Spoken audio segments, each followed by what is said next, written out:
Oh yeah, I was just saying I'll have things where. We live like. Oh Oh, yes, I threw the spill on you. What's up with y'all, everybody? This it's Big Game James here, Silver and Blue Nation. And let me tell you something. What we always do.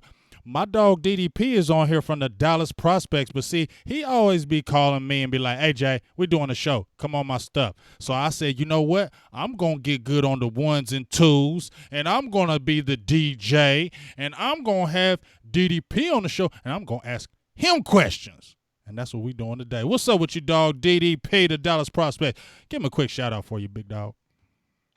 nothing much, man. Just ready to talk some Cowboys and everything. Like you said, you hit me up wanting me to come on the show, and you wanted to be the one asking questions. I'm Yes, all for it. All for yes, it. Feels yes. like an easier show. Yes, and it's gonna be good, dog. So, hey, let me give a shout out to everybody that's in there: Ninja Nuts, Mike Will, Yo, Ryan Dodd, Boothang, of course, as always, Daniel Baldonado, John House. All y'all keep on coming in here. Stop playing around. Tell your friends, tell your girl, tell your kids, tell your wife, tell your grandkid. Tell them all, get up in here and let's talk some Cowboys football. But before we jump in there and say anything else, DDP, we always do it at the end, like tell them where they can find you. But you know what? I want to give people a little bit of background about DDP, the Dallas Prospects, why he created it, why he started this, what else does he do? Because you killing it with the Mavs, that Mavs coverage over there. Give a little. Is it the word synopsis? Synopsis. Is that the word? Synopsis. Yeah, Yeah. it's something like that. I'll probably looking it up in the dictionary. Probably be something totally different, but it sounded good. So go ahead, DDP. Tell us about you right now. The state of things right now and everything. Well, obviously with the Stars playoffs wrapping up last night, did a video on that earlier. But yeah, like you said, Mavericks. I mean, that's kind of been the bread and butter for the channel. Obviously, I've been talking Cowboys for close to 2 years at this point on here, so I like mixing it up with you and Law and all that. Law Whenever we jumped can in do here those too. shows. Oh yeah, what's up, Law? Shout out to you, Law. What's up? So yeah, always down for that. But absolutely, Maverick stuff has been uh, pretty much popping on the channel and everything like that, and mixing in some new podcasts and stuff. All right. Well, that's a good thing. Hey, let me ask you one thing though. You said you did a What you think about that Avengers flick before we talk about anything else? In game, Yeah. I thought it was really good. I mean, I can nitpick it to death, and I Mhm. definitely did for a video that's on the channel. Mhm. But yeah, I thought it was good without giving any spoilers or anything like that in this answer. I thought it was a good conclusion to the literally 22 film arc that they had been building toward, and a lot of. I thought it was well made. Definitely, there are some elements you can nitpick, and I did, but at the same time, I would probably give it a solid 9 out of 10. Okay, I like hearing that because that makes me feel good because I'm gonna go see it this weekend, and I trust you because you be doing all them animation and that stuff like that, and I feel like you got a good eye for it. So I'm gonna trust you with that. Shout out to everybody else. Shout out to Law Nation drinking the hen dog. Double shout out. Shout out to who's drinking that Blue Moon Ninja Nuts. Shout out to you for drinking Blue Moon because I love some Blue Moon. No orange, but I still bang that Blue Moon. So without further ado, we're going to jump right in here and we're going to talk some Cowboys football because it's been hot right now.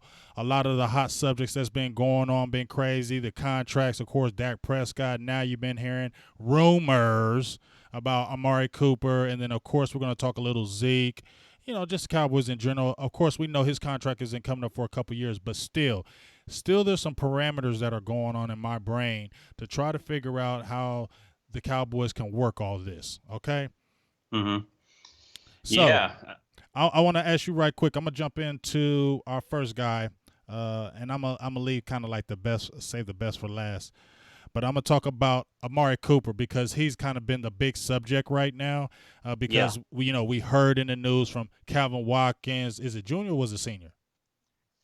Junior, I believe. Okay, Calvin Watkins Jr. threw it out there that Amari Cooper is asking for a higher rate than kind of threw the And Cowboys off, and I posted yeah. it like a dummy, thinking, "Oh man, for real, is this what's really going on, Coop? You was just saying you didn't care and you weren't tripping off the money. Now I hear this, so then we hear that you know what, Amari's camp ain't even said nothing. He's just worried about football.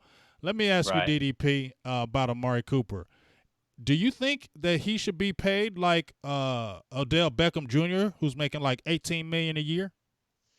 Do I think he should be at the Odell number? I don't know if I would put him quite that high. But I mean, if you look at his resume, obviously 3 out of 4 years he's been in the league have been Pro Bowl years. I know his sample size with the Cowboys, we're talking less than a full season, but I would say he's certainly within that 14 to 17 for sure. And will they try for 18? Maybe. I mean, I wouldn't be surprised, obviously, if they do. But I mean, I don't know what the Cowboys are going to end up doing with that. Like you said, there are Calvin Watkins Jr., I believe it was, kind of put out the note that the Cowboys were, quote, shocked by the number that they were asking for. Mm-hmm. I don't know about that. Fisher's already kind of refuted that, saying two sources are saying, as you've said, that there isn't even a counter offer or a proposal from the Cooper camp yet. So do I think that's the best thing for them to do to give him 18 million necessarily? No, because we know that they're also going to give Dak something. And what I've been kind of warning everyone about is you can't pay everybody, right? Mm-hmm. Like even if they can pay their new trio, their new triplets, as it were, Dak, if we're talking about him getting the money, and I'm not going to put the cart before the horse there. We'll get to that in a minute. Right. But if they give him the numbers that we're hearing, and then we're giving Coop something like 17, 18 million, and they're planning on getting a new deal for Zeke done, you're going to really put yourself in a bind. I know they got a lot of money, but you're going to have some people are going to fall through the cracks, whether that be a Byron Jones, or I don't think they let Jalen go. I'm not terribly worried on that front, but there is some concern there. And at some point, it's like, okay, Dallas, I know we like to pay people at the top of their pay scale. Like we got 3 offensive linemen in the top 3, I want to say, at their position. Mm-hmm. And now we got, a top 2 defensive end.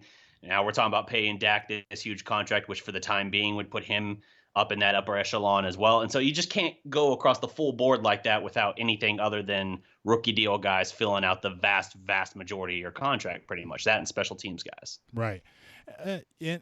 Cowboys, I think the thing is this, people keep on saying, are we going to be able to pay all our guys? We're going to be able to pay our guys. You know what I mean? But when you see how Stephen Jones has broke down the cap and it got the dead money off there, it looks, and we finally got rid of all that dead money. The cap is going to go up next year. Why not would you not be able to sign your core? And plus, here's my thing about the Amari Cooper. I brought up some stats right here of some of the top guys getting paid. But here's my thing with Amari Cooper. He's got to get paid because they spent a first-round pick on him.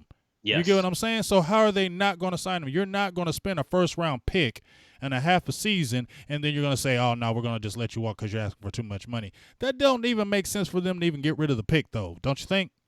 Yeah, it would definitely make Stephen Jones' comment before the draft about, like, what are they going to do in the first round? And his answer, like, oh, we're just going to watch Amari Cooper highlights whenever our pick would have been up, the pick they gave to Oakland. It would certainly make that ridiculous Right. if he then was like, no, we're not going to get a new deal. We'll have him for a year and a half and then move on. No, that's not the idea. He's going to make 14 million this year, though, even on his existing deal. So whatever they figure out with him, I don't know what that's going to be. I've seen some estimates projecting somewhere in the 4-year for 75 million range with 33 million guaranteed. I think that's probably a pretty accurate number as far as what he's going to get. The guaranteed money can shift around, and sometimes you see that's the hang up with guys, right? Because the years and the big number, the overall, if they live out the whole contract, that number is always great, but it's the guaranteed money in the NFL that is the end all be all. That's what matters, because in the NFL, not for long league, they'll move on from you, whether it's an injury or if you just have a couple years you don't produce. Doesn't matter how many years you got left on their deal. They'll take either the dead money, or if they've structured it to be front heavy, now they're wiping their hands of you altogether, and you're like, shit, I had 3 years left on my deal. Yeah, ain't that the truth? And it seems like, but this is the type of game is played. When you get drafted or anything like that, they're already drafting your replacement. That's just the way it is. That's just the way it is in the game. And you have to be able to accept that. You play at a high level, you play only a certain amount of years, then they're already going to be looking. But so check out these numbers when we're talking about Amari Cooper right here. When, people are like, oh, don't be trying to pay him this and that. Well, I'm looking at these people right here, and I'm looking at Amari Cooper's career so far and what he did for the Cowboys. In the top 10 paying receivers, Stephon Diggs, he's a pretty nice. AJ Green, I think he's pretty good, and he's making $15 million. You got Yeah. Jarvis Landry, 15.8. Sammy Watkins, that's still crazy to me. Sammy Watkins broke the entire You market, feel me? Like that's and we went after him. dog. That's see that type of stuff to me. That's what messes the market up. That's Yep. what when you got stuff like that. That's why the market gets screwed or whatever the word is. It gets screwed because you get a guy who hasn't really done anything, but you basically pay him on potential because Sammy Yeah. Watkins has been hurt his whole career. And now all of a sudden you got Sammy Watkins who's at $16 million and he's making more than Jarvis Landry. I don't think he's better than Landry. He's making more than AJ Green, which is crazy. AJ Green about to get paid. I mean, Brandon Cooks, he's pretty good, but $16 million good? Yeah, no, I agree with you. I mean, as far as that list there, I think the only guys as far as, I mean, we know that Odell has, I think, a more impressive resume and game breaker maybe at his peak. I know he's had some injuries and all that. Antonio Brown, another one who his entire body of work probably puts him there, although his age makes that a little suspect. But we know, obviously, the Raiders, you acquire him, you're going to give him a new deal. As far as the rest of that list, I would argue even whether it's Mike Evans down, he's in that category. I mean, you see DeAndre Hopkins there and all that. I think he's in that tier, not necessarily better than DeAndre Hopkins or anything, but he's certainly in that tier of wide receiver, I feel. I mean, but you know, as much as DeAndre is a beast and he's been doing it, I look at like Cooper to me, and I'm not being a homer, but I like Cooper when he came out of Alabama and when he was in the Raiders. This is on God. I wanted him. Like I kept dreaming that, man, I wish we could get a receiver like Amari Cooper. I wish we could get a guy like him. So when that thing actually happened, I was geeked because this guy is like a surgeon with the route running. You can put him in the slot. You can put him on the outside. Doesn't have the blazing speed, but good enough speed. You get what I'm saying? Yeah. He got good enough speed. People talk about some fumbles or some drops. I think that's greatly over-exaggerated in my eyes.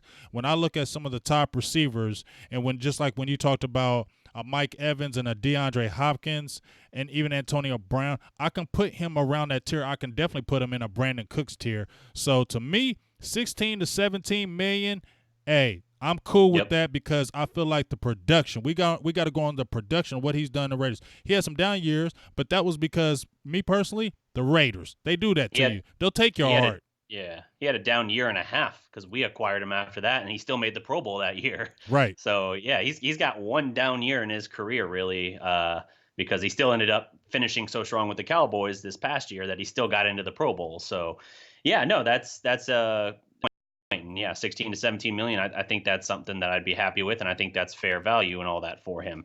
Now, if he's wanting to, the Calvin Watkins thing made it sound like he was wanting to kind of reset the market in a sense where suddenly he's like the Odell Beckham contract or the new leader in that regard. And I don't much want that because I'm looking at it and I'm like, okay, somebody in these top guys, I understand it. They're all waiting their turn for their new big contract. Somebody is going to have to be able to look at this and say, okay, I can get paid well. It doesn't mean I have to take every last cent I can get because it's going to help us keep some guys. As is, I'm worried about Byron Jones, probably most of the group. I know some people talk about, like, oh, well, we can let Byron go of this core group that we're talking about, the guys that we're negotiating with in the next year, basically. Fair enough, but consider this. In the draft, they didn't draft a real replacement for him. And if you look at the roster, Cheeto is your next best guy right now. That Anthony Brown, like his replacement, Byron's replacement, if that's their thinking, I don't see him on the roster necessarily right now, unless you're talking about taking a step back in that category. But I don't know. I don't know what the answer is. But if every one of these guys that comes up, Dak, Zeke, Cooper, and anyone after that comes up and tries to get every last cent they can, especially the guys who can basically max out with huge money, then yeah, that's going to make things a little bit more complicated for keeping a complete core team around them. And talent-wise, this team is certainly top 10. And if Dak can take a step forward, then they'll be even higher than that. So there's mixed feelings on it. But my concern is if he's wanting to go above that, it sounds like we don't know is basically the answer right now. We don't know what it is. All we're going off of is kind of the basic lip service that we got from Cooper in his camp, where it's like, hey, he's only focused on football right now. He's not even worried about the contract, and we'll just see kind of how that shakes out in negotiations. Well, you know what I mean? I mean, I feel you. I feel like it is going to work out. If you really look at Cooper, to me, he's hum. What you drinking? This is where's the bottle? Show me the Hold on. bottle. Let's see. It's a Kentucky Straight Bourbon Whiskey. Woo! Bas- I want Basil some of that. Hayden's. Hey, I want some of that, and I'm gonna go holler at that because just the way you drank that, when you put the cup up, and just the way you drank it, I was like, that looks Uh-huh. good. What do you got in that? What do you got in that cup? Feel Right, me? right. So I'm gonna go holler at that drink next time, and thank you DDP for pulling it up like that because now it's on my mind. I want something to drink now. But Not a problem. anyway, like I said, I don't think Cooper is really going to be that type of dude. I might be wrong, but I feel like he really gravitated to the Cowboys. I seen a different Amari Cooper than what I saw at the Oakland Raiders. I saw Yes. Amari Cooper remember when he was in the top 100. And you listen to the people that were talking about him. How Amari Cooper doesn't talk. He doesn't say one word to you. He just plays the game, this and that. And his whole time to me was the same thing. He was basically a guy that never talked to him. What is Amari Cooper? Who is he really? But to Yeah. me, Amari Cooper was a guy that he's a guy that show him love. Show him love. When he gets real love, I feel like more of the personality comes out. And I feel like when he came to Dallas, he got that open arms. Everybody showed him love. Everybody was giving Yeah. him love.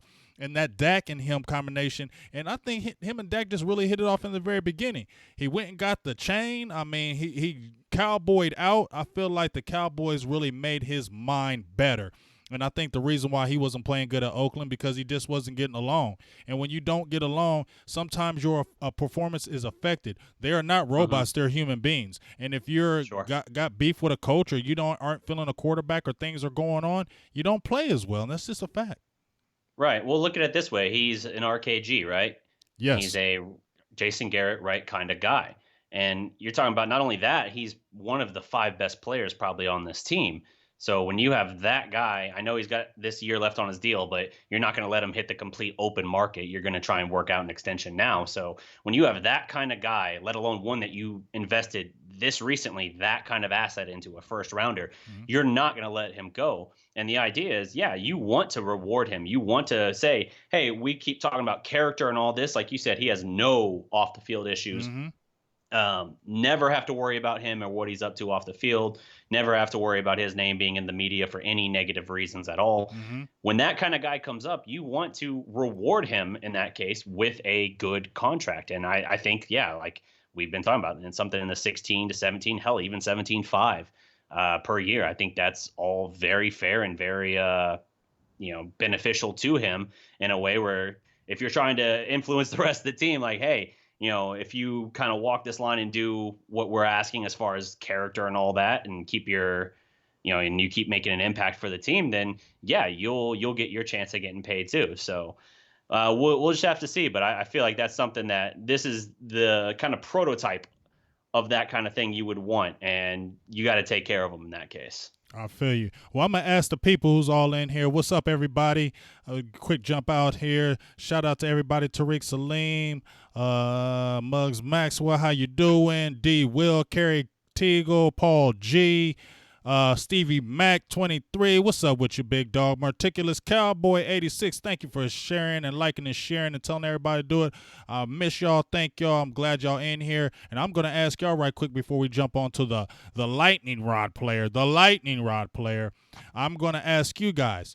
Would you be cool with Amari getting about $17 million a year? Would you be like, oh, hell no, don't give him that money? I'm asking everybody in the chat box right now. Give me some answers. Are you cool with Amari Cooper getting like $17 million a year, or is that just too much? And we need to use that money and allocate it somewhere else? I'm gonna let y'all give me them answers right quick before we jump into the number one guys.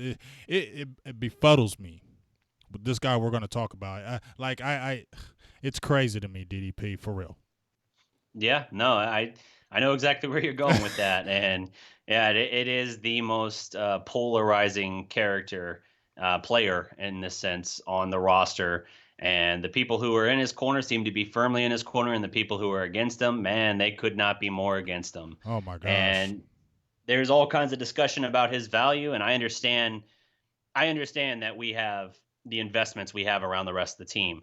But if you look around at any other pairing in the league, you're going to see more often than not, if you have a good player at this position, he's surrounded with talent elsewhere. Mm-hmm. There are some exceptions, but we're talking like Hall of Fame level exceptions typically when we get into that discussion. Mm-hmm. Well, we about to talk about him. Lord have mercy. You know, I have my own thoughts of the hate, but I'm not just going to talk about it because I feel like this is going to start controversy. So I'm going to just keep one of those things in my mind. But, you know, we're going to talk about Mr. Dak Prescott. I mean, I am befuddled of the hate that this quarterback gets. Now, I'll be the first to tell y'all, if y'all watch YouTube or Facebook, the third game of the year, I went hammer time on Dak Prescott. I think that Joker had like 30K views, and I was like the real about Dak Prescott. I tore into Dak. I think 3 weeks after that I said that, I was going ham on Dak. You know, I was frustrated. Mm-hmm. But I never said I don't want him as our quarterback. I never said get rid of him, don't dump him, I'm tired of him, move on. I never said that. I just said, man, he got to step up. He got to get better because this is a critical year. So many people are already talking about you last year. I don't want people to be talking about you this year and saying, yeah, see, I told you so. Told you wasn't good. I told you wasn't this and that. And I just didn't want to hear that because I feel like this guy could be our quarterback. This is a guy that we can groom and make him the man. And you see him get better when you get the Amari Cooper trade. People's always talking about, oh, Dak Prescott ain't good if he ain't got Zeke. Dak Prescott ain't good if he ain't got offensive line. Dak Prescott ain't this. Dak Prescott ain't that. I'm getting tired of these people saying this when 3 years, 3 winning seasons, 2 NFC East championships, good numbers across the board, low interception rate, good touchdown total, running and passing because he's a dual threat. He's not a guy that's throwing 5,000 yards, and y'all know that. He's a guy that's going to be in that 35, 38, maybe a 4,000 range. That's cool. But, man, this dude has heart. He's a leader, and I don't care. We was at them games, DDP, and we seen them players on the field, and we see how they interact to Dak Prescott when he was sitting out there when he comes off the bench. Yeah, people get frustrated, but they all love some Dak Prescott, and they back him, man. And I don't understand why it's a big deal for Dak Prescott not to get $30 million or 20, whatever, because he's put in the work. We're going by production, aren't we? Because Ezekiel Elliott has got hella production in his 3 years, and you don't think he ain't going to want top dollar money? And they're going to go by the production. And you look at Dak Prescott, and you look at these other quarterbacks, Jimmy Garoppolo, 7 games, $27 freaking million. Derek Carr, 25 or whatever. Kirk Cousins. These type of guys are not winning anything. Right. But yet they're getting this money, and why can't Dak get his? Exactly. When you look at the top end quarterback market right now, and by that I mean the guys who already got paid, like the top 5 highest, majority have them. Yeah, you got if you're looking like in the top 5 and all that, you'll see like I think Aaron Rodgers and all that, but you're also going to see like a Matt Stafford and all that. So there's guys in there that haven't done anything, that don't have near the resume that Dak does, and that has to be considered. That has to be something that they look at. Are we still good? Are we still Yeah, we're good. live? We're good. My screen froze. Yeah, it froze for a second, but you're good. I can hear you. Hello? Can you hear me? I don't even hear you now if we're live. Yeah, we're live. I can hear you. DDP? Try your audio again. I'm going to try to get DDP back here right quick. Sorry, what's going on? Let me switch out of here right quick. There you go. Are you back? Hold on, y'all.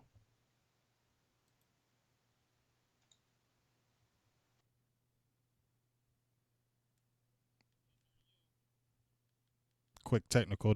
Can y'all still hear me, you guys?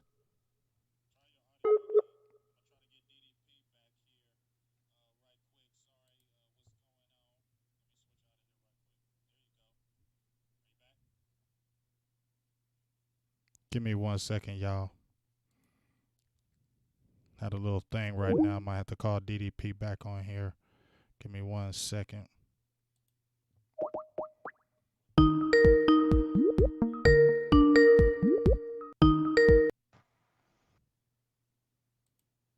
You back with me, DDP?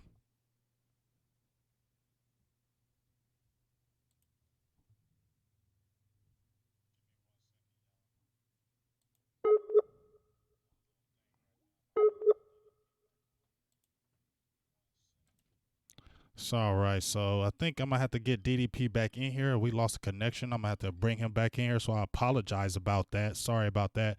So I'm gonna get DDP here. So just bear with me. I do apologize. Something went wrong with the connection. I don't know if it was he in, but I'm gonna bring him back on here. But as we're talking about Dak Prescott, let's stay in the conversation about Dak, and DDP will be back in here. But yeah, D Will, I think that has a little bit of a bearing to it. But it's just, to me, it's just funny. Romo got a lot of hate when he was there. He got a whole lot of hate. Everybody was saying he was a choke artist, do too much, this and that. But you know what? I just don't get the understanding of the hate that this man has done, because he's did everything in his power. He's done everything he was supposed to do. I think this DDP coming back in here. You back in here, DDP? I like it. Okay, there we go. Mama dog DDP's back. They try to hate, dog. They try to ban us. Did somebody try to ban us right now? Not be held down by Murphy's Law any longer. Okay, y'all. DDP is back. Sorry about that, y'all. They was trying to hold us down. They was trying to keep us out. But you know what? Jumping back on the Dak Prescott thing, now that you're back, I see a lot of people on here kind of feeling me, or feeling the whole situation with Dak. Like, why do you think Cowboys fans, okay, you know what, DDP? I'm going to throw all the gloves off today. If some people just get mad, DDP, at what I say, you just get mad. And I'm not the guy that throws the race card. I'm not that dude. Okay? My woman's white. Okay? I'm not, you know what I'm saying? I'm not going to throw the race card. But I think a little bit of that has something to do with it. I just do. I just do in my heart, in the deepest crevices of my heart. Okay? Because there's no reason for you to hate on him. There's not. You're worried about because he's not throwing a deep ball every play, and you're worried about if he dinks and dunks. The dude is averaging over 7 yards a pass. That's not dinking and dunking. You get what I'm saying? Romo's best year was like 7.8. Dak is like been around a career 7.4 on the career average. And he offers running too. He's got like 18 or 20 touchdowns in his time here. And does he get in trouble? This dude stays off at no off-field issues, no getting in trouble, no doing dumb things. Isn't that what we want? Not since before the combine. Not since before the combine with his DUI. That's the only thing I can think of. Well, he got mugged or something in college at like a spring break party. Yeah, those are the only two things. Nothing in the pros, to your point. But yes, I agree. I do think that in some cases there is probably some other circumstances, like you've mentioned, that are hypocritical in some senses. So, yeah. So what do you think? Should Dak get his money? Yes, I think he should. I know that you were talking earlier, and this was the point I was trying to make before Murphy's Law decided to take a sledgehammer to my connection for a second. But basically, around the time that you were talking about where you kind of went out briefly on him, I was there with you. I think for me, it was after the Seattle game last year, the first one around. That to me was like a boiling point. And then it really didn't fix until Cooper came in. And so that inflates Cooper's value, because we clearly saw how he turned around the team and the offense more specifically once he came in.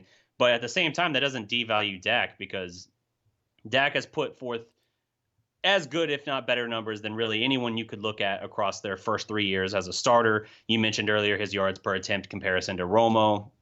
And yes, he brings a rushing, a mobile mobility to that as well. Romo could, shake and make things happen in the backfield, but he wasn't the kind of guy that could take off and do a whole lot. Dak has such size and just a general frame to him that it's tougher for opposing defenses to take him down. Look at I think it was 3rd and 10 in that playoff Seattle game last year, where he gets it and he goes for the goal line dive. I mean, that was to me Dak's most iconic play last year. That or his rollout against the Texans, which was just gorgeous in that sense. So the thing is, these quarterbacks in the NFL, they usually have a jump around their 3rd or 4th year.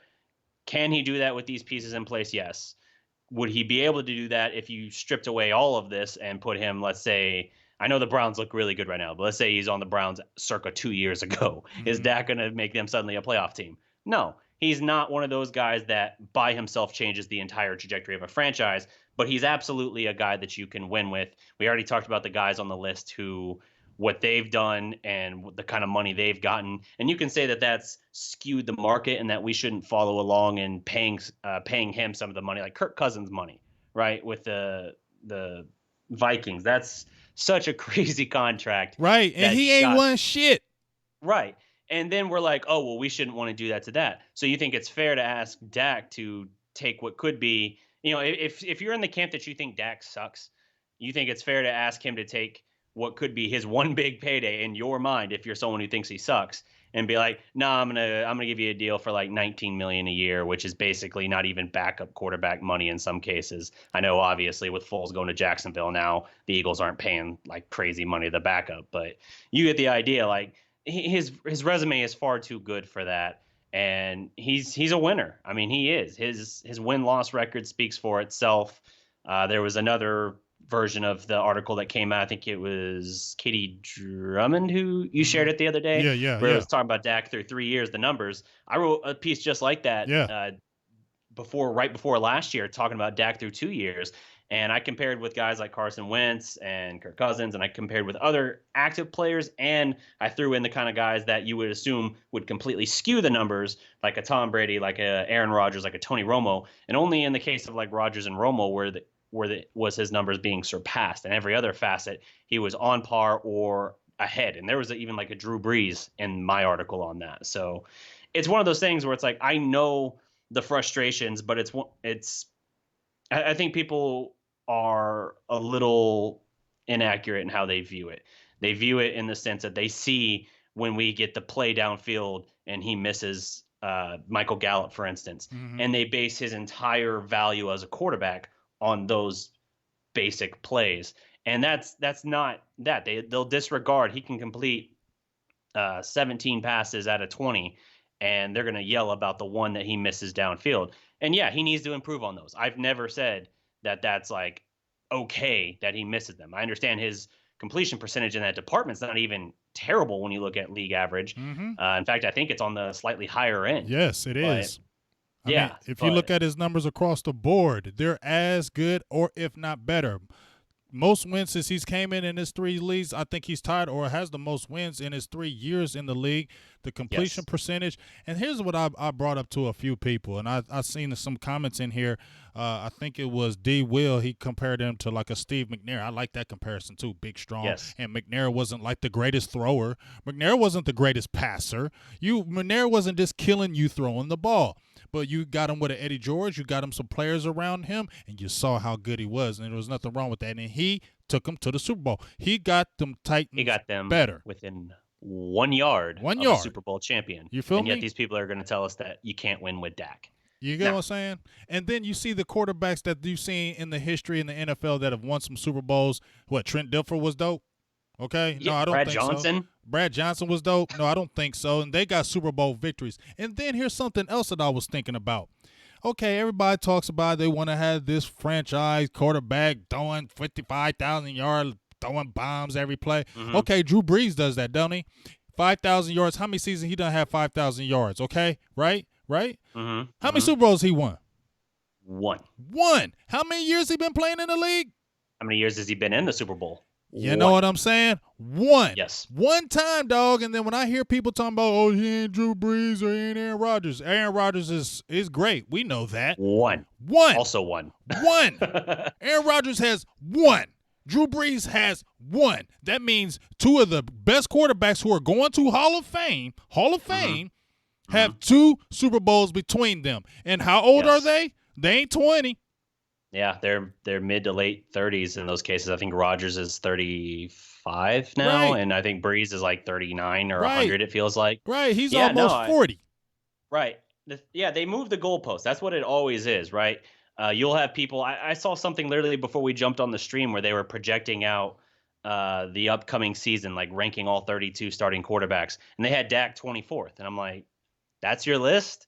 Like, I understand you're not going to put him in the top 10 as far as quarterback because they're never going to do that. But I felt like 24. I'm like, you're telling me that you're going to take Darnold over him? That's You what you're feel going to me? take as a better quarterback? Like, what has Darnold done? He's just a prospect. He might have shown you flashes, but we've seen more than flashes out of Dak. We've seen moments of brilliance, and it's ridiculous the kind of disrespect he gets because they're always going to move the goalpost. It doesn't matter what he achieves. Hell, they'll keep moving it right up until the point where he's a Super Bowl MVP. Mm-hmm. That would be the first thing that finally shuts him up, because even if the Cowboys got to the Super Bowl and they lost, if Dak went 22 of 23, they would be like, yeah, but he missed that 17-yarder to Right. Gallup. And, They're like, Drew Brees wouldn't have missed that one. right, Drew, and that's sad that our own fan base is killing Prescott like that. We have a winning quarterback. We have a guy who we can. You said it time and time again. I'm gonna say it one more time. I'm gonna beat this horse one more time. Dak Prescott was drafted in the fourth round. When they talk about comparing him to Carson Wentz and things like that, Yep. Carson Wentz went first. Okay, that means that was 4 rounds ahead of Dak Prescott. Okay, they drafted Charles Tapper, I believe, before Dak Prescott. You feel me?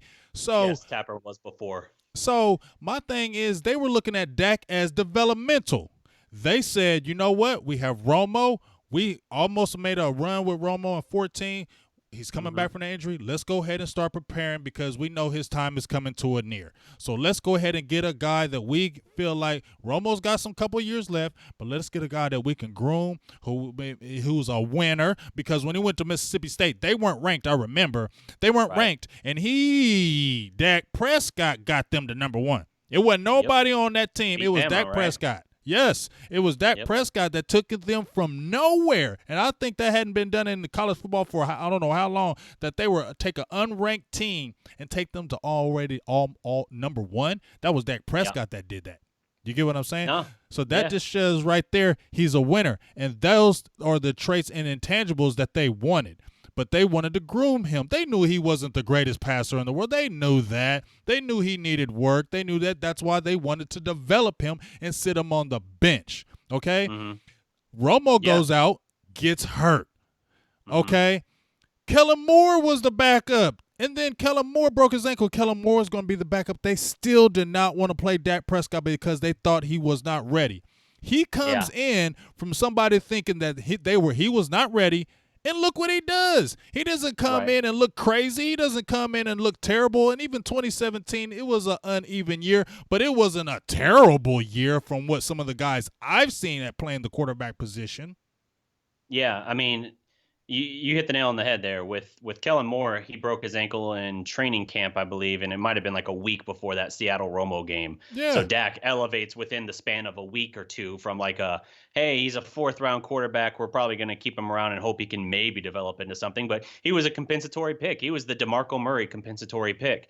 And yet he got thrust into the role of a starter because of injuries. We all went into the 2016 season like, another wasted season. Right. And yet we go 13-3, and I know a lot of that you can put to Zeke and everything like that. But even when he didn't have his number 1 receiver in 2016, they were winning. So it's ridiculous how they look at it. What I like is how, shout out to Law if he's still in the chat, one of his videos the other day, he had a good discussion on this. He took the hypothetical basically of what would you rather have if you had, if you basically flipped Dak and Tom Brady. So you had Jason Garrett and Tom Brady, and you had Dak over in New England with Belichick. Ooh. How do you think that these guys are viewed differently? It's kind of that debate as well for New England, like the greatness of the Patriots and what they've built. Is that more Belichick or is that more Brady? Because they're both all-time greats in their own right. But I don't know, man. I think Dak, I think the Cowboys, as far as play calling and everything, have not done him a lot of favors up until now. And that's why I'm curious to see in this upcoming season what he can do, because we keep hearing that Kellen Moore is this boy genius and everything, and that he's so creative with play calling. All right, fine. Show me. Garrett, it's the last year of your deal. Job's on the line. You know, if you had Scott Linehan, if you were pressuring him to run an offense more like your style, because we damn sure know it was nothing like Scott Linehan's style in Detroit, then fine. If that's what we're looking at, fine. Kellen Moore, open up this offense, run Dak to his strengths, and let's see what he's actually got. Because, yes, he hit a brick wall in the Atlanta game in 2017, and he didn't really come out of that spiral completely until we reintroduced Amari Cooper. That's why people are so reluctant to make the investment on it. But if you still look at the rest of his resume and his numbers and everything like that, something like the projected 5-year, $145 million, that's $29 million a year, which, by the way, is less than the number we're hearing. We're hearing $30 million plus as his likely number. And by the way, that's like $65 million guaranteed if that comes out to that estimate of this reference. So I know people are apprehensive about it, but if you're Dallas, fine. Make it front loaded. We talked about that earlier, how guaranteed money can be front loaded on a contract. If you want your get out of jail free card, so to speak, they got it with DeMarcus Lawrence. We know that. He's got a bunch of money, but they front loaded the contract that, hey, if for some reason after 2 or 3 years this just isn't working out, we cast it off. But what's better, to roll with Dak and pay him basically at his market value, which no, it's not 20 million or less. That just get that out of people's heads.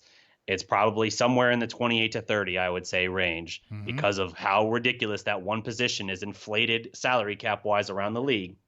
What's better, paying him that or going back with this team as is, going back to the quarterback carousel and like, well, let's go see what we can find on the free agent market. Let's go kick the scraps and go to the thrift store to see if we can find a Sam Bradford to lead us there. Lord have mercy. And I've been hearing that crap about Sam Bradford. Sam Bradford ain't did jack poo. And I'm tired of people saying that. Yeah, he might be a good backup, but I don't want him as no damn starter because Sam Bradford ain't did nothing. I don't care when he was with Minnesota or whatever. I don't care. Sam Bradford ain't did nothing but make a lot of money in the NFL. And people talk all this trash about Dak Prescott.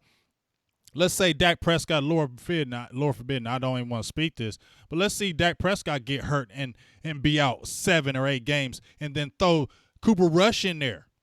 Yeah. And then we'll see how important Dak is to that team as well. I don't care what y'all tell me. Cooper Rush is a backup. And this like everybody was trying to hype him up when he came in. Cooper Rush, he could be the next Romo. He was undrafted. He going to be the next Romo. No, he wasn't. You seen the next year throwing interceptions everywhere. Dude is a backup, and there's a reason why he got undrafted. And you would see and you appreciate Dak Prescott more if he got hurt and we had to roll with who we had currently right now.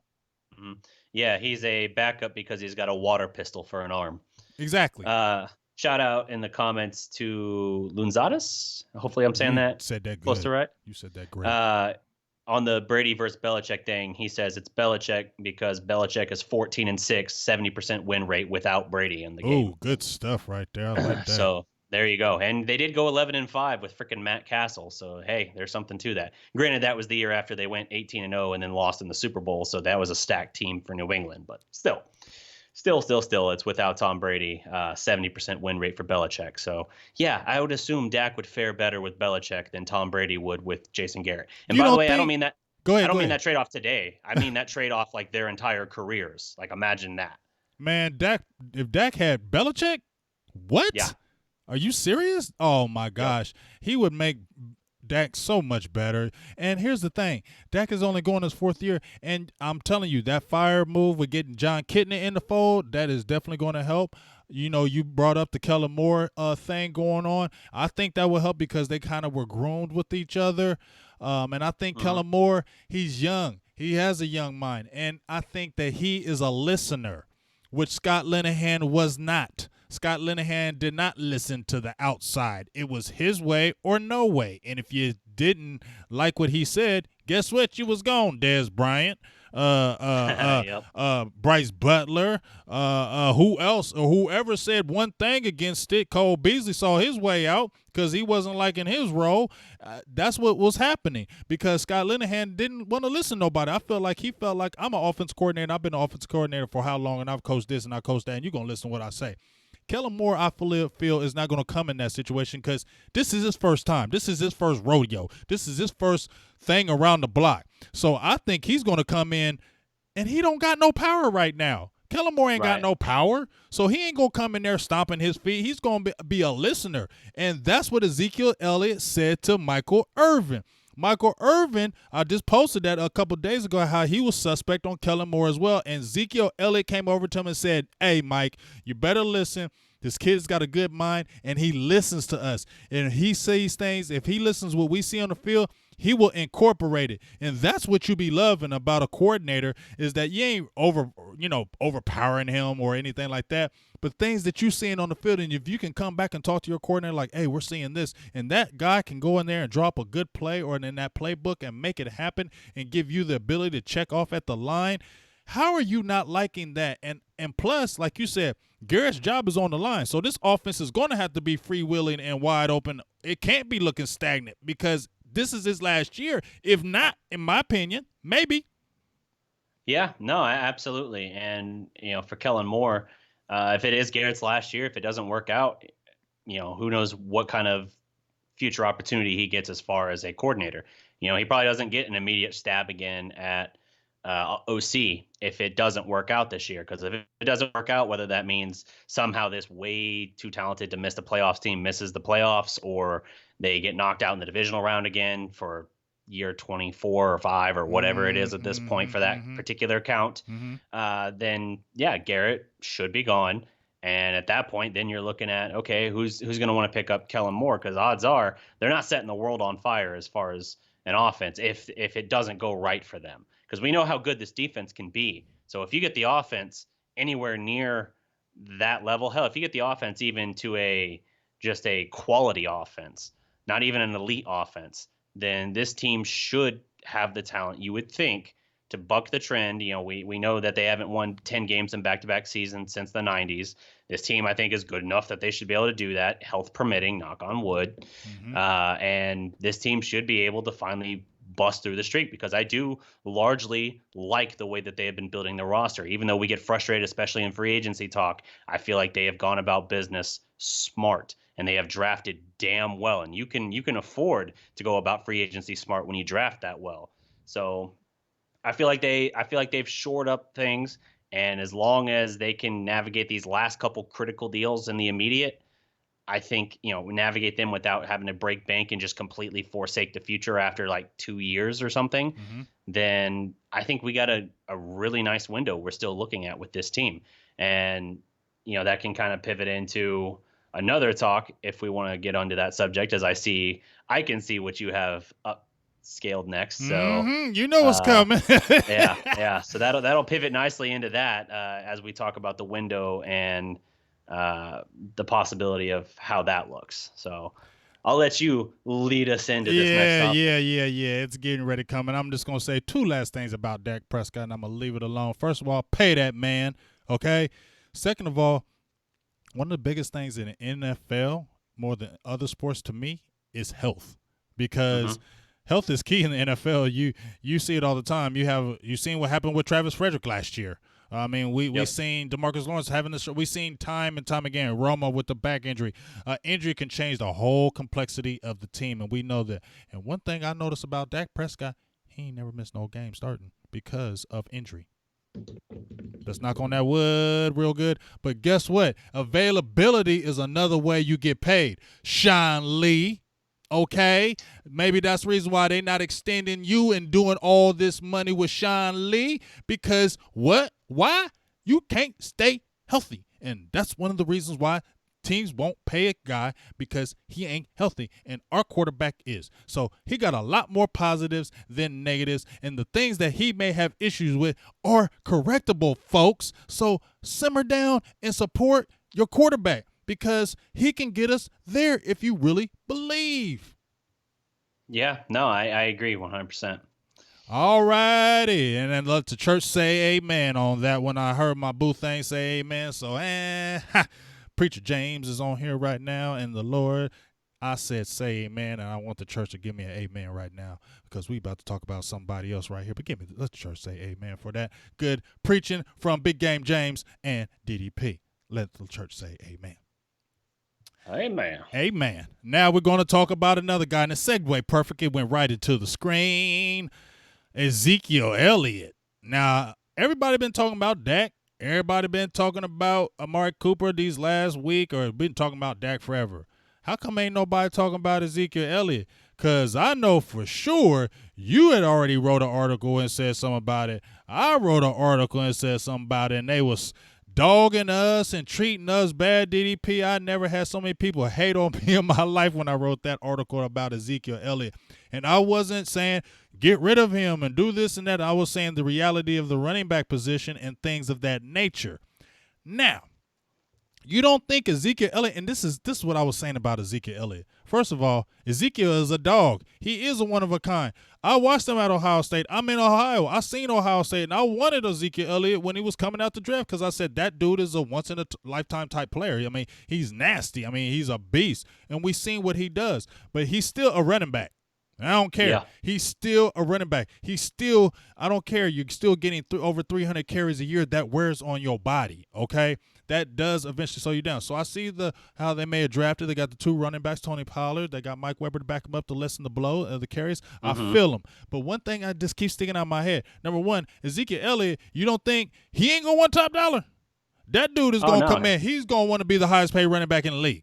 Facts. Oh, yeah. Bar none. 100%. And his numbers have showed that he deserves that money. But here's my thinking, DDP. He's 23 years old now. He's got 2 more years. He's got this year, and they're going to pick up that option year. That means he'll be 25, close to maybe 26. Now, I'm not saying he's a DeMarco Murray situation, and I think he's better than DeMarco Murray. But we remember how they ran the hell out of DeMarco Murray, and then when he got to that 26th year of age, and DeMarco Murray was saying, I put in the work. I just was had the all-time single season rushing ever in Cowboys history. I know I'm about to get paid by these Cowboys, and they said, no. Stephen Jones said, nope. And we were all thinking DeMarco Murray was coming back. Nope. Now, his offer was something like 3 for 15 or 3 for 21, and Philadelphia was in the 40s. So, it was almost an insulting offer. Now, we heard what Stephen Jones said, that he is the drink that leads the water. Is that what he said? Something crazy like that. Something to that effect. He tried to twist a common phrase. Yeah. Right. Something like that. So, Stephen is saying that stuff, and I'm not mad. My thing is this. Are they going to do it or aren't they? They say they are, but I think some things could come up because these last 2 years are going to be interesting. Zeke has to stay healthy, number one. Yeah. He has to stay healthy because if there's any injury, they're going to use that against him. That's a fact because I don't care what anybody says. You can say what you want.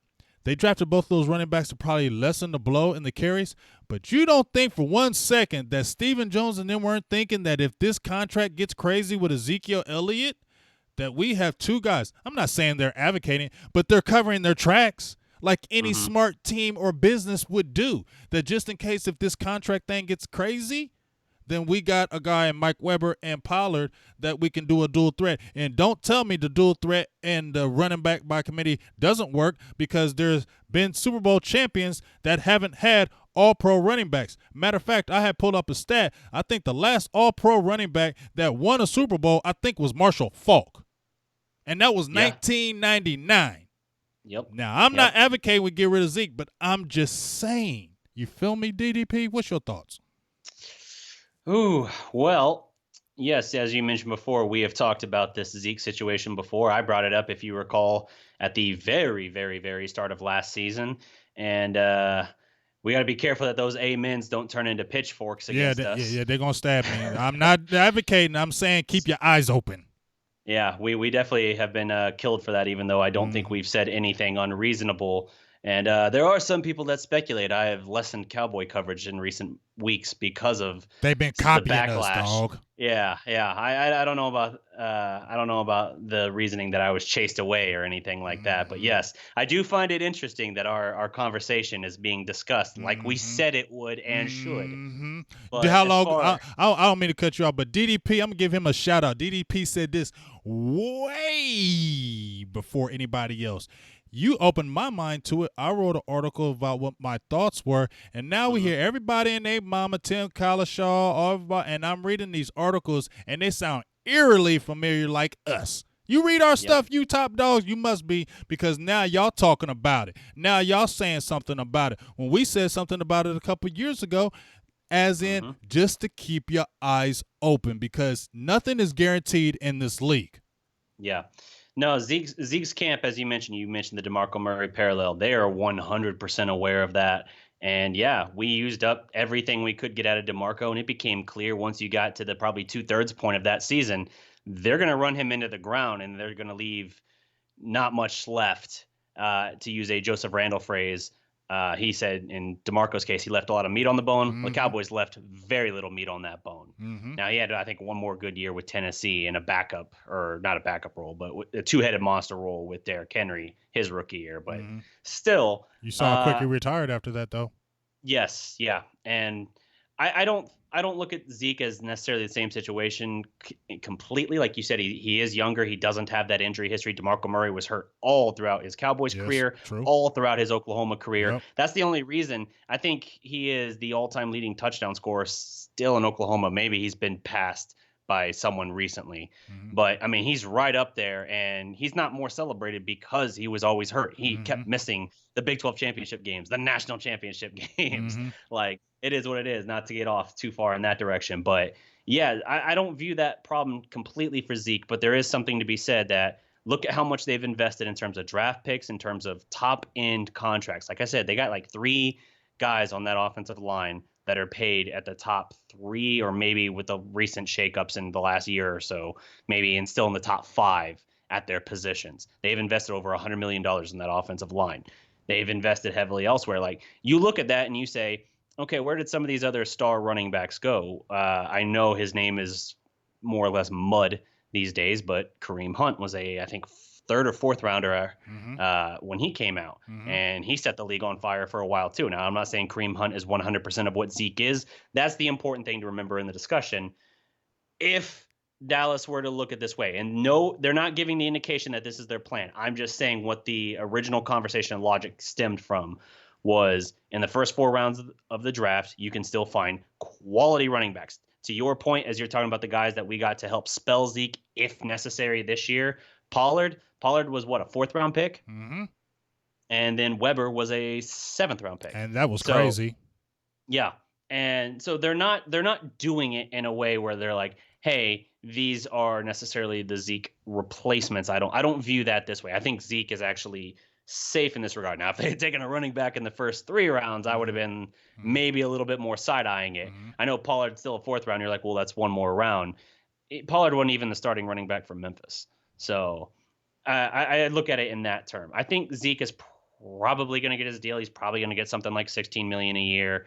But the discussion to be had is, hey, you've got all this money invested in the offensive line already. You've got the draft capital. We just spent another 3rd round pick, obviously, in reinforcing that line so that we can have a backup plan for La'el Collins, and we'll kick out Connor Williams to right tackle, which by the way, we called that way early again. That's another thing that we were miles out ahead from. But that's okay. It's okay. There was draft coverage from the ticket, which I love. I love Bob Sturman, the ticket. There was draft coverage from them this year talking about how that was not going to be in the thinking. And when the Cowboys made that pick in the 3rd round, what did we immediately hear? Exactly what James and I and Law and I think maybe Vach even were all calling out. So just something to remember there. But yes, I view it that way, that conventional logic says with all the investment you have there, you could still get a quality back in those first 4 rounds. And if you've got if Zach is your quarterback, if he can take a next step, and you got the receivers and the rest of the framework in place, you can find the production. It might not be 100% of Zeke, but you can find that production elsewhere without having to pay $16 million. Think about a rookie deal for a 2nd round running back even, and what you could get with that. Now, you still got to hit on the pick, but our track record is really, really good in that regard lately. So that was the crux of the discussion. And as you mentioned, Tim Calishaw and them picking it up in the last 2 or 3 weeks, we're sitting here like, this feels familiar. This feels like something I've been getting killed for a while. Yeah, for sure. Let me jump into some of the comments right there. I don't want to forget everybody who's talking. Been seeing a lot of great comments. What's the name? You said Luzatis Paloma? I don't know if I messed it up, and I apologize. Looks like Lunzatis. Sorry if I'm botching your name. Lunzatis. Lunzatis. If that's the name, they're coming up with great stuff, and a lot of other people are too, and I want to give them some shout-outs. But they were saying, remember, the Colts let go of Edgerrin James, and they won a Super Bowl 2 years later. And check that for me, y'all. See if I was right about the last All-Pro running back was Marshall Faulk winning the Super Bowl. I seen a few other people saying Zeke would hold out. If he doesn't get that money, D will ask me, and I'm gonna ask you as well. Do I like Mike Weber? He's like Zeke. I do like Mike Weber. I didn't. I said he was ballyhooed when he came after Zeke, and he wasn't no Zeke. I said Ohio State just hyped him like he was the next Zeke, and he wasn't. But he's a Yeah. good back. He's the good one-cut runner, good solid sticky, but he's not Ezekiel Elliott, and that's all I was saying. But for the value, hell yeah. 7th-round pick for what the production he's done, and he was a guy that was a starter, ended up being a backup, never complained, never said a word, and they both played at Ohio State. So that relationship right there, to me, is going to be a good thing, and that camaraderie, I feel like, just brings the team closer and makes players play better. I just feel like if you got good camaraderie, your team plays better. So I think that was just a great pickup with that. But at the end of the day, when it comes down to it, I really be listening to what you're saying about the front loaded contracts, DDP. I had Patrick Walker on the show from Dallas Cowboys 24/7, CBS Sports, and he was saying the same thing, that they'll give him maybe a 3 or 4 year deal and front load the contract, and if it's not working, you can just cut your ties. And I think they're going to do the same thing with Dak Prescott. They're going to front load that contract, protect themselves. You know, daggone well, Stephen Jones is covering himself and not going to be stuck in nothing. So they're going to make sure their tracks are covered. And they're not going to be stupid and throwing all kind of money to Dak and this and that and not covering their backs. So, like you said, they're going to front load that contract. And if something isn't good after a couple of years, they can wash their hands and it won't be killing them. So, folks, why don't we do it? Let's go ahead and get Dak Prescott signed. Let's get Amari Cooper get signed. I want Zeke back. I'm just saying, let's just not run him in the ground where he's just not effective. If you can sign Zeke to like a 3-year deal. That's what I was going to say. I'm great with that. After next year, extend him like after next year. Why wait till the option year? Just go ahead and extend him while he's in them young years. Get them 3 years now. Maybe after this season, get them 3 years now, and boom. I know they don't usually do that, but why not? Let me ask you this. So we saw the comments from Stacey Elliott, Zeke's father, talking about how he's going to be the highest paid running back in NFL history.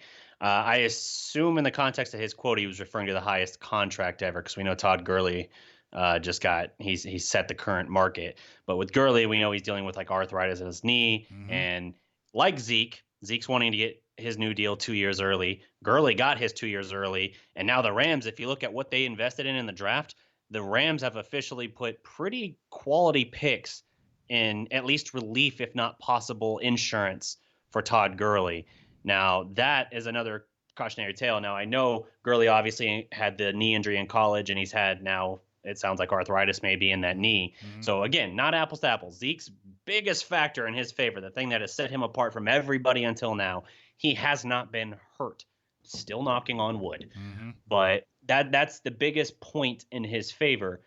But, man, can you imagine if we have 16 million in a running back and we have some kind of Todd Gurley situation, like as far as an injury or worse, a nagging thing that you have to then manage the rest of the time, where even if you have him out there where you're having to manage his workload, like, no, man, if we're paying him 16 million, we need the Zeke we've seen up to this point, as far as the kind of guy who can go 85, 90, 95, I hope they don't go 95% of snaps, but even with Pollard, even with, if Weber makes the team, I know we took Bo Scarborough last year, and I know he obviously had 2 knee surgeries prior to that, so it's not apples to apples there either. But 7th rounder, I'm always a little hesitant to think that they might make the roster and actually have a noticeable role in the team. But Pollard, the spellback in that case, the new Lance Dunbar, the return dude, even if he's out there with Zeke, I still think they're going to run Zeke 90% of the snaps. I think Zeke is the dog, the workhorse. They're going to get everything they can out of him, and you might get kind of like the Rod Smith workload from last year for Pollard in this case, where he gets something like 5 to 7 rushing attempts in a game. And if he's going to make an impact, it's going to have to be in either receiving a pass or something like that, like a check down or a screen, or just something in the kick return game. Yeah, I think that's what they're really looking at, Tony Pollard. They don't look at him coming in and taking any significant steps at running back, not in my opinion. I think they're Mhm. going to really use him as a utility guy. One time he might be returning a kick. He might return a punt. He might be in a jet sweep. Oh, Lord, you know he's going to be in a jet sweep. You might see him in that dual backfield with Ezekiel Elliott and him in that backfield. You see him out, split out wide. I feel like if they're going to really utilize him, if they took him in the fourth round, is to utilize him the right way. You seen the Giants just got Rod Smith. Jalen just made a little tweet saying now we're going to go heads up and we're going to do our thing, which is going to be great. But to me, I think I just think Mike Weber is going to make the roster because, Jackson had it. To me, Jackson, you just Jackson. You know what I'm saying? Yeah. You ain't nothing really significant. Darius, you're not a bad player, but I just don't think you're the guy. I would Feels like took a you. special teams kind Yeah, of guy. you just feel like that guy. I'll take you over Rod Smith because to me, I love Rod Smith. I love him to death, but he was just a guy to me that could catch the ball at the backfield. You couldn't really run him. You couldn't really do anything like that. The line had to block perfect for him, and if the line wasn't blocking perfect, then there was going to be problems with him. And I just think that's what was really going on, and I'm glad they kind of just went that route. And I just think Mike Weber is going to be Ezekiel Elliott's backup. I think they had a third, fourth round grade on this guy, and they thinking that, you know what, we want this guy to succeed, and so we're going to have him as the backup role. Yeah, no, absolutely. And as you mentioned, Darius Jackson, that reminds me, who's that receiver that's been just barely on the bubble for like the last couple of years in training camp? And this past year, he ended up imploding with like 3 fumbles in like the last game or something like that of the preseason.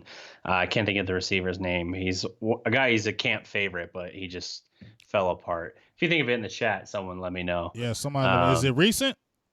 Yes, Lance Lenoir? He's still on the team. Yes, Lenoir. Yes. That's what I was. Oh, that's Lance Lenoir. As soon as you were talking about him, I already knew he was talking about.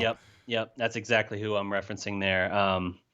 Yeah. So that's kind of what that reminded me of there as we were talking about Darius Jackson. But yeah, I mean, with the running back situation, yeah, they're gonna probably sign Zeke if it's a 3-year deal, even if he's getting $16 million a year. 3 years, I'm cool with that. But he's got 2 years on that existing deal. So really, you're talking about having him through what, age 28? Which is not a bad year, but if you got a lot of carries, if you're giving him the workload he's gotten to this point by 28, that horse is in the ground. I don't care if he's a Hall of Fame caliber running back. He's in the ground. Yeah, you're going to run him to death. Like I said, there's not too many athletes that just really can do that because the NFL is just a really tough league. But, hey, I just want to, first of all, thank my dog because we about to come to a close. I got to get up early in the morning. I'm thinking about going to the Columbus Zoo with the fam, my kids, boo thing, all that good stuff. I don't know for sure because it may be raining all day, but I'm going to have to get my butt in bed. But I do appreciate everybody who was tuning in today. Shout outs to everybody, Meticulous Cowboy, D. Will, Stevie Mac 23, and Loons said we did a great job of pronouncing their name, but they just said just call them Loons. I'm going to roll with that because Loons. I don't want to tear up the name. So make sure you come back in here as well. Woody Miller, Muggs Maxwell, the U, Montana 808, Cowboys, Tariq Salim. So many names is in here. I can't get to everybody, but I do appreciate everybody that was in the chat. I love listening to all your comments. It was a really lot of good comments in there today. A lot of good information, good stats. We had stats, but there were hella stats they were giving us in the comments. So shout out to everybody in the comments right now. We appreciate y'all. Continue to support and like and support. Hey, and you can also donate.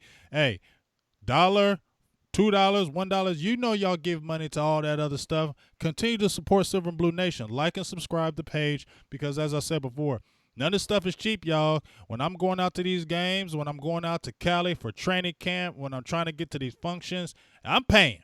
You know what I'm saying? And it ain't just me to go out there and pay and kick it and have a great time. I'm out there working. You feel me? I'm out there trying to get y'all them good interviews, that good coverage, the good news. I don't want y'all having fake news. I want to have nothing but real news, and that's why me, DDP, Law Nation, Vosh Lombardi, Footster King, all these guys, that's why y'all respect us, or I hope, or give us some love, is because we try to tell y'all the truth. We don't try to sugarcoat it. We just try to bring y'all the real.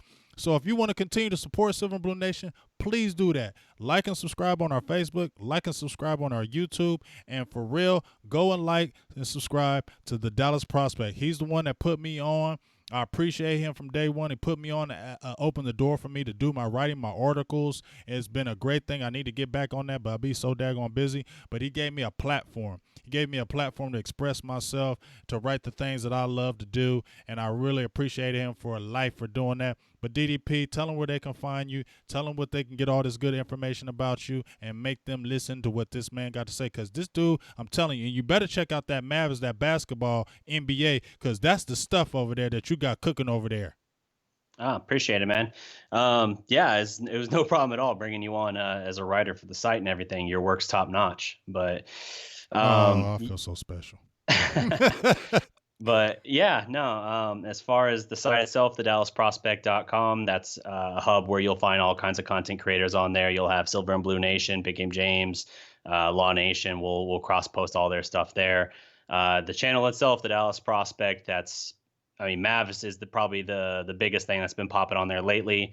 But of course, I cover Cowboys. I've been covering the Stars through their playoff run, all kinds of stuff, sports, pop culture, Dallas, particularly sports. But yeah, it's been a long grind, but I feel like we are the face kind of new sports media in Dallas, and there, like you said, there's a reason why people are starting to take notice of us and why we're resonating with people a little bit, and that's because we're not just laying out the good information. We're picking up on things sometimes before the mainstream media here in Dallas is picking up on it at all. We were a year, and two or three of these stories we mentioned tonight, and the specific points and storylines, we were a year or more out ahead of them.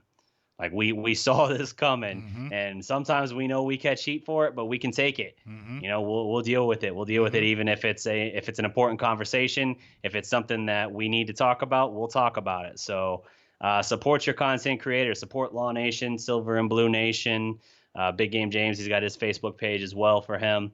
The Dallas Prospect, Vash Lombardi, all of them, and yeah, if you wanna access. I see someone asking about XFL Dallas. Yes, I will be covering that when that becomes a thing. Once we have that in going as well. Pretty much Dallas sports. I got you. Mm-hmm. But yeah, check it out, and we're gonna have a good season coming up here soon. We'll be doing more stuff with the Cowboys experience, and you can hit up James or myself or Law or anyone like that for information on the hook up there. So. Yes, definitely. Shout out to Barry Griffith and the Cowboys experience. I've already been posting like crazy. If you never experienced the game, and I love the name, the Cowboys experience, because that's what it really is. It really Mhm. is the Cowboys experience. Like, it's an experience like no other. I got to go down there. We got to go down there, DDP, and we had a great time with Vach. That was just like awesome. What Barry, how he treated us, man. The guy's like second to none. How he treats you, you get taken Yep. care of. The prices are affordable, and you'll love it like no other. If you're trying to get on the field, we got them field passes. I can make it happen for you. Just get in that inbox, because like I said, the experience is like no other. Took Booth thing down there. Producer G went down there, and we ain't had Tyson West Coast, Law Nation. I mean, you ask any of them guys, what's Barry like, and you're gonna get nothing but love, hella love. The man Yeah. is awesome. So get on that Cowboys experience.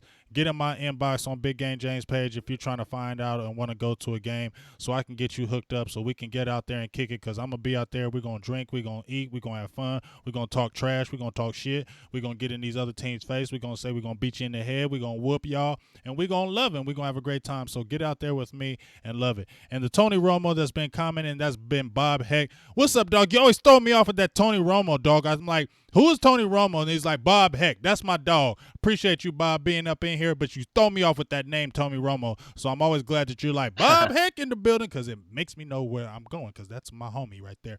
And he got a little relationship with Chris Westery from Kentucky. He was telling me about Westery before anybody else. He was saying that was his little homie, and they live right over around each other. He knows somebody in the family. If you're still on here, Bob, you can say something about that.